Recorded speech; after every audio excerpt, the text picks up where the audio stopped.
here.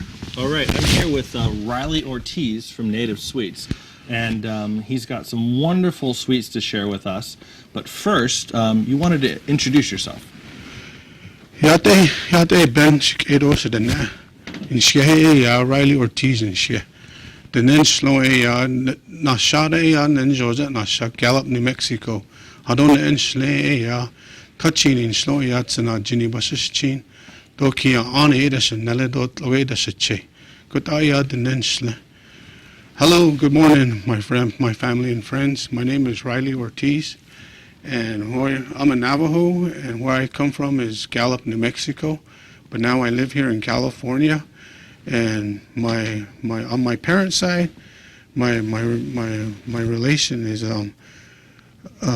Kachini, like I said. It's the red running into the river, and Tsanajini is on my mom's side. And that's the black streak of the forest people. And my grandparents on my dad's side is Kia'ani, that's the towering house people. And on my mom's side, my grandparents are Tloge, that's the hairy ones, and that's the Water Zia, the Water Clan people. And that's how I am as a Navajo man. And I'm glad to be here, and thank you for allowing me to introduce myself like that. Well, it's very interesting because you're not just your product, but your story and what you're doing is a personal one. It's a cultural one, and it's also it sounds like there's a lot of love in it too. So I'm just curious to start out with. Can you tell me a little bit about the candy that you make and how you learned to make it? How you came up with this style? You know, this candy making that I started doing for myself. I'm a candy maker for 14 years of my life. And really, you know, trouble got me into making candy. You know, to be honest with you, I've been an alcoholic for 33 years of my life and a drug addict for 33 years of my life. And, you know, July 11th of this year, I'll be doing my 11th year of sobriety with alcohol and drugs. And just recently, beginning of this year, I quit smoking cigarettes too. So I just want to walk that red road, you know, to keep myself in a straight line and keep on going with what I do with myself and what I do with my candy, you know, and that's how this candy come about. Is kind of getting myself in trouble. I got myself in trouble in Durango, Colorado with alcohol and drugs from an automobile accident, and I lost everything out there, you know, even my life and my house, my job, and my friends, and all I could do is just walk to church. One day at church, this one guy asked me if I wanted to learn how to make candy, and he asked me to come to his house, and I did, and I went to his house, and he introduced me to make candy, and for 7 years I worked for him. I never really asked him, you know, where's all this candy that we make going to, you know.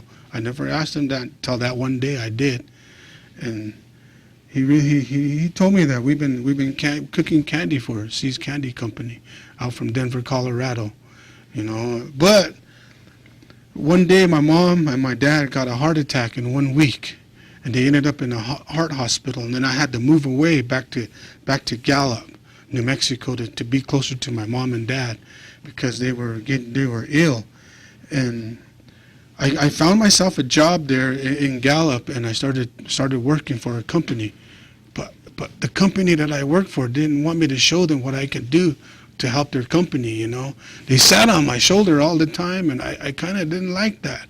So I started looking for another job here and there, and then one day I told myself, you know, I know how to do this, you know. This is what I've been taught to do, and I told my wife and my family that I'm going to start making my own candy. You know, one of these days, if I get myself in trouble or in a bind with it, it's that's you right there that's going to help me to keep this candy going.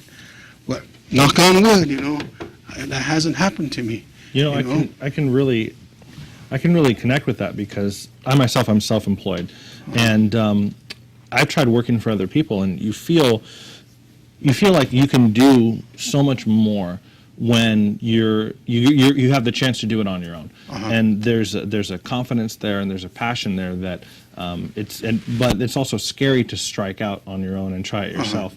So have you found? I mean, how have you found that starting the candy company has been as an experience, and then make sure also, I'm really curious about the style, because I eat a lot of candy, and this is something unique that I haven't seen very much of style-wise. Yeah, this candy, like I said, the candy that I've been taught with, the company that we've been working for, they don't make candy this thin. If you look at it, it's sideways like this. It's like paper thin. You can almost see right through this candy.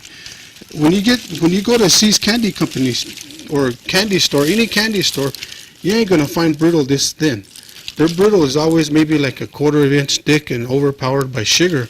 Like if you want, you can open up that bag and take a piece out and try it for yourself, and you can, and I'm telling you, there's some ways to where I took their ingredients and I put my own ingredients in there, and I did a few changes to it to make it look like that. My grandmother and my great-grandmother used to make peanut butter. I've never had anything like this before. It's thin and it's not too sweet.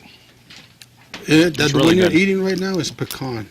I have them in cashew brittle, peanut brittle, pecan brittle, and almond brittle.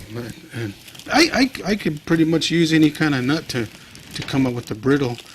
A couple of weeks ago, I did a birthday party where the little girl and her mom wanted pink peanut brittle, and I did that for them, and they enjoyed it pretty much. So where could people find this product? Do you make it custom, or is it available anywhere? Is it kind of a little bit of both? How this candy is produced is at home.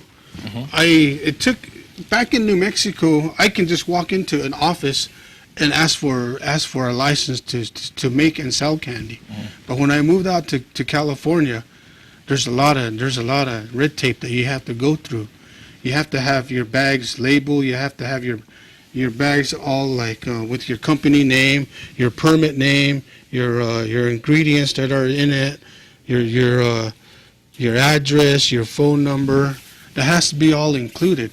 And plus, you had to get different permits for each county that you take your candy into. Sorry, this is really good, so I'm going to eat while you talk. Oh, go ahead. You feel free. And you had to get a transporting permit, too, to go from one county to another county. And it took a while, but, yeah, it come about. So we have a certified kitchen at home in Sugar Pine Estates. That's where we live at. And we have a kitchen there, and that's where I cook my candy and bag my candy and ship it out and do the walking duty and set up at flea markets and set up at events, and that's how it goes. Well, it's hard to, you can't see over the camera, but this is a really good product, and I think that I'd love people to be able to connect with you, follow your product, and not just to learn more about you personally, but also so they can get a taste of some of this stuff. Is Facebook the best way to follow you right now, or what do you think is the best way? So far, I have it on Facebook. I have 2 pages. They can easily just go to Native Sweets and send me a friend request, and I'll like them into my page. So go to the search bar on Facebook and search for Native Sweets. Yeah. Send you a friend request. And they can send me a friend request. Any other way to contact you? Phone number, a website, or anything like that? The phone number they can reach me at is at 209-295-5288, and that's my home phone number. 295-5288. Or Native Sweets searching on Facebook. Yeah. Those are probably the 2 best ways. And if they want to check out my business page on Facebook, they can go to Native Sweets and check out all the candy that I make on there. And they can even like the button for me if they want. Yeah. The candy good? The candy's really good. So get out and like Native Sweets on Facebook. Give them a call. And I look forward to taking some of this home. Yeah, we also make honey roasted sunflower seeds. Almond toffee with chocolate. Almond toffee. Pretzel sticks. These dipped in caramel and pecans on there and chocolate on there. And my name is Riley Ortiz. Riley Ortiz, Stephen Curtis, nice to meet you. And my kids are going to be loving your name. The candy's going to stay here. The reason why the candy I'm leaving here is, like I said from the beginning, it's a teaching that my grandma had taught me. But she always told me, when you go to some place or someone's house or someone does something good for you, you always leave something there. Don't always go empty-handed to go visit. So till this day, I keep doing that teaching. I understand. So I'm going to leave all this here for you guys to share, and maybe you guys can send me a request on Facebook. And We're out of time in this segment, but it was really nice to meet you. Thank you very much. I understand. And have a wonderful day. Appreciate it. You're watching Amador County's local television network, TSPN.